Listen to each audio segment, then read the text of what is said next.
Good afternoon, everyone. We are towards the end of Dreamforce, and those of you who still have energy to be here, thank you. Good afternoon again. One more time. Good afternoon, everyone. All right. Thank you. Okay, so my name is Gursev, and I'm here to talk about how to scale security at your company. What I do at Salesforce is I help keep my customers secure by securing the products that my team is responsible for securing. So essentially, my job is to secure the products and the customers along with it. So this is a forward-looking statement. We are supposed to talk about this for every presentation because the goal is, if you make any buying decisions today, do not make them based on what we are talking here, but only base them on what the Salesforce platform offers today.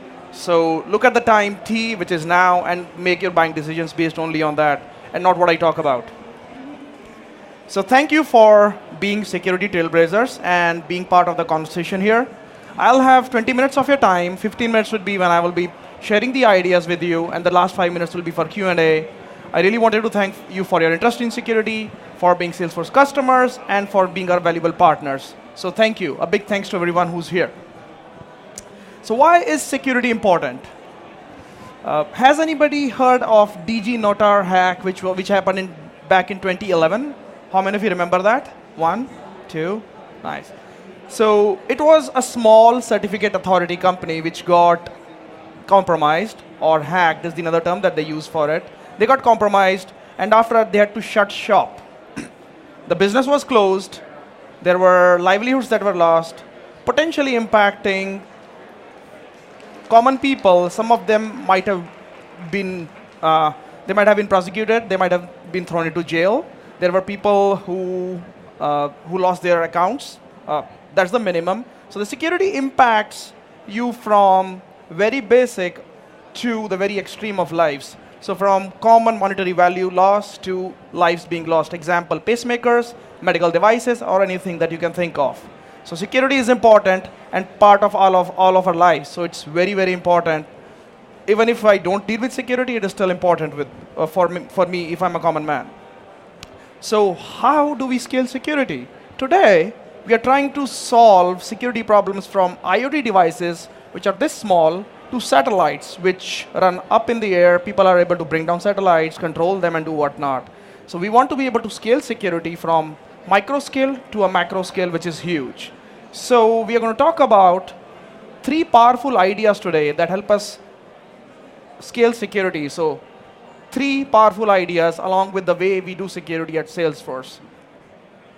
This is how we do security at Salesforce. On number 1, you will see we design products in a secure fashion. When we do that, we provide secure frameworks, secure paved paths, and then secure frameworks, paths, and anything that is secure design related. So we do that, and then we help build the product. So when I say build, it's security teams, product teams, product engineering teams, all of them come together and build the product. So once you have the secure design laid out, we build secure products, and then we verify. 1, 2, 3 are iterative. So we do that. When we see the product is good, the product is shipped out, the product is released. But it's always important to keep your eyes and ears open to what is happening, how the product is behaving from the security perspective, how secure it is, and there is that release, and then there is a learning process that happens over and over again. Learning, we reflect, we learn, we reflect, and there is an ownership part of it where we want to know who is responsible for any particular part of the product at any point of time. A product component, a product, and the program as a whole, or the stack as a whole. So we want to be able to establish ownership so that we are able to secure things in the right fashion. Security. So these are the 3 ideas which I was talking about. You would see these 3 ideas appear very simple, but these are very hard to implement. Just like you say, electric car is an idea, well, which is no longer an idea, but it was an idea at one point of time. Hyperloop is an idea. I'm giving all Tesla examples, but well, these are big ideas right now.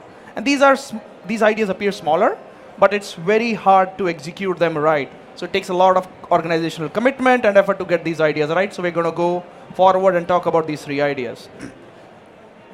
So the first thing we want to do is make security everybody's job. In an organization, Who do you think is responsible for QA of the products? Who is responsible for a good quality product? Anybody? Who would be responsible for the product quality? Everyone should be responsible? Yeah? Does everybody agree that everyone should be responsible? Okay, if anybody does not, please let me know. We should talk about it later on. And is security part of quality? I mean, does everybody believe that is true, or is it not? Is it something else? Is it supposed to be part of quality? Yeah? So my colleagues agree to it. Anybody else agrees to it? All right. So security is also everybody's responsibility. And where the organizations need to go from is, hey, security is something that you patch on. It is a value proposition and a quality that you add on to the product. So organizations should be committed to make security everybody's job. That ranges everybody from engineers to the CEO of the company. In Salesforce, trust is our #1 value. And we actually believe that security is everybody's job and everybody is responsible for it.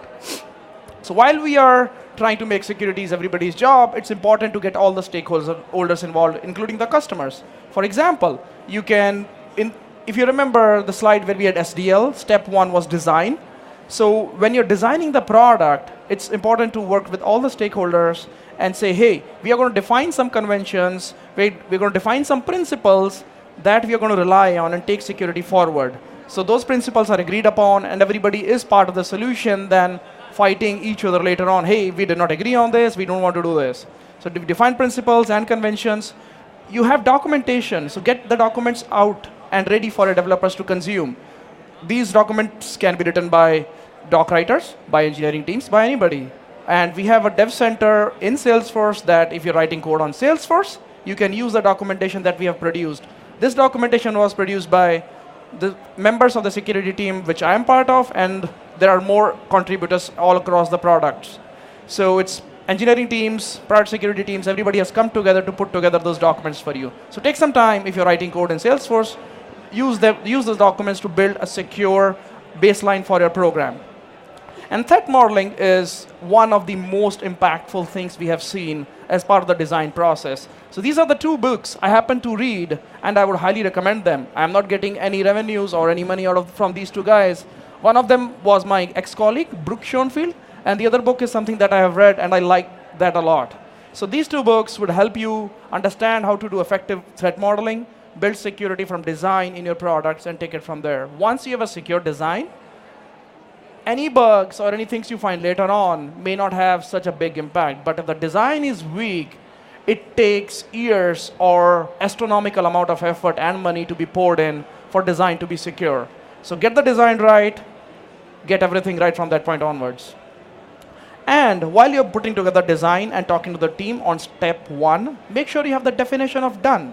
So the definition of done allows you to align with the teams on what the goal would be for the product when it ships out.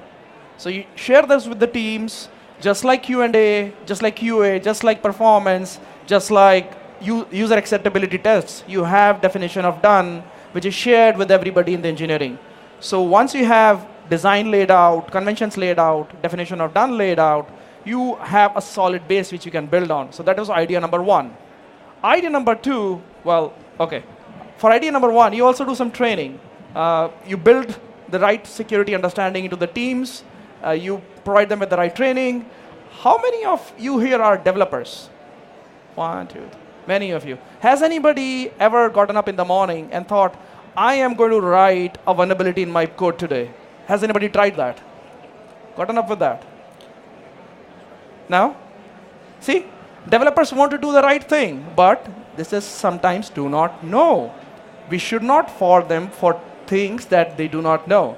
We should enable them to do the right thing, educate them, make them part of the process, and help them write secure. For example, Salesforce offers secure coding guidelines, and then secure development trailhead, and there are open resources like Safe Code and OWASP which you can use and write secure code. Second part is you deploy specialists or champions. Now, not everybody or every organization would have an appetite or the budgets to be able to put out full product security teams like Salesforce is able to do. Imagine world's best hacker who's part of your product security team and you're a small shop, say 20 people. This hacker sits in a corner codes all day, breaks all the things, but he doesn't talk to anybody. Do you think he can be effective security engineer or he can help secure your products? How many of us think they can actually help secure the products? Nobody? Nobody? See, that's a good sign. I mean, I'm in the right room. So there are two ways to do security. You hire the smartest folks, put them in the corner. They may not be effective, or you help spread the knowledge around. Now, you can do it in two ways. Have product security teams for big organizations, or have champions who talk to teams as they are writing products, engage with them. The champions can be 1 or 2 per team, or it can be 1 per product, depending on the budget that you have. Allocate some of their time to do security. Empower them to make the security decisions so that they are the right advocates for your company's security posture. So train them, empower them, and keep them motivated along the process. If you have a large organization where you can spend some budget, hire a product security team. These folks will be specialized resources who can still work with the security champions in all the teams, and then you have an organization that has specialists, semi-specialists, and generalists in security, and everybody is supporting the common goal to make secure products and scaling security for everyone. The last, but the most important idea is to be able to automate things, right? For example, your security engineers or security champions identify a way of doing things securely, or they are able to identify, they can automate a task of detecting few security anti-patterns. So what do you do with that? 2 ways to do it. You keep making them do again and again. Look at every class file, every Java source code file, Ruby file. Hey, if you see this anti-pattern, you have to create a bug. The second way will be you automate all of that process. You write tools, you write lexers, you write dynamic analysis engines. So you do all of that and move up the value chain. It not only makes them better engineers, it also helps your organization scale, because now there are things that are definitive and scalable. Automation is always going to work in a particular way. And over time, your engineers can spend their time doing things that are more valuable to the organization rather than finding small bugs like cross-scripting over and over again. So Salesforce has released a few open source tools.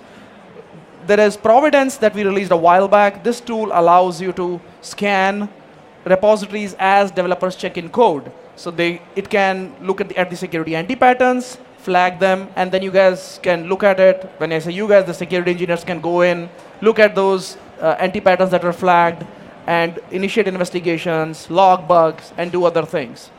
Another way to do this is you have a comprehensive industrial scanner like checkmarks. Salesforce App Exchange, who is run by my colleague Ryan Flood, they host App Exchange, and it uses check marks in the backend to run all the rules for all the packages that our customers upload on Salesforce. So this scanner supports Apex code scanning. You guys can use it for that or any other thing, but this is not the only tool out there, and I'm not getting any money from them either. So you can use Fortify, you can use Coverity Scanner. There are many out there. So pick your use case and use that. Take your developers or engineers away from doing daily things, which is like almost a drudge work, to higher value add proposition, because that is where they are more effective, more engaged, more challenged, and they'll add more value to the process. And PMD is another tool that Salesforce has contributed to for Apex. The Apex rule set is very comprehensive. Visualforce is developing, so we are still working on it to provide the right support there. But this tool set, you can put it in your pipeline, in the code, scan code at runtime, or not runtime, sorry. This is for static analysis as your engineers write code. So it can give warnings in the IDE and can be fixed right there and then. This is the 3 tools that we are talking here are code scanners, but there are more tools like Zap Proxy, Burp Suite, which you can use to dynamically scan your code base. So the first idea that we had was to make security everybody's responsibility. Second idea was to automate it to scale. The third idea was you design product. Well, no, the design was, it was not design. Let me go back to that slide so that we are able to see and then talk about it. Yeah, sorry. Ooh, yeah. So deploy security champions and specialists. So it's people, process, and technology. All of them come together on this slide, and we take security forward in a comprehensive fashion. So Thank you. At this point, I think I'll open up for questions. Yeah, closing thoughts. I think for my closing thoughts, I went backwards, but I wanted to have that picture for everyone. So any questions that you guys have, I'll be available right there. And thank you.